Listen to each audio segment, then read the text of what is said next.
analni otvor? Jesam kad Split nije nimao ni jednog ovoga pročišćavača vode. To vam je spuštanje iz kanalizacije prljavštinu koja protiče voda. Koliko je širine prosječni analni otvor? Pa to sad ne bi ja znao stručno, to znaju stručnjaci, ali prilično veliki. Kada ste zadnji put vidjeli analni otvor neki? Pa evo ovdje preko sam vidjela. Što je analni otvor?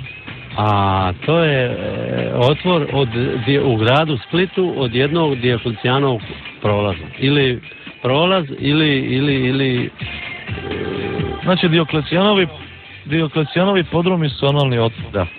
Gdje se nalazi analni otvor? Na nosu. Čemu služi analni otvor? Za disanje. Jeste ikad šeprkali po analnom otvoru? A čuješ, jesam kad me sad bi... Kakva je atmosfera u analnom otvoru? Pa... Vlaga, zima, čim ne dolazi sunce, nema svjetlosti i to je to. Je li ima u vaše neboderu koji analni otvor? Nema, mislim, kako bi rekao, nisam više u neboderu, bilo je. Što je analni otvor? To je gdje se vlakovi spremaju. Znači kad padaju atomske bombe, svi kroz analni otvor. Svi?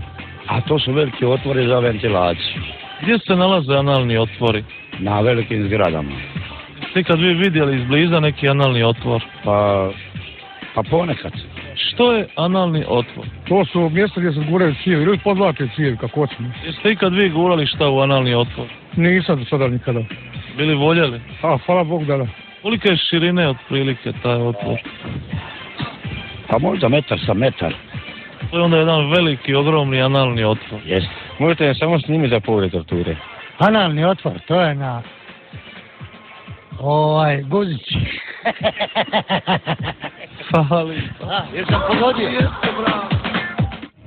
Ja još uvijek, iako sam puno daleko od Splita, gledam povrede torture. Gledajte i vi.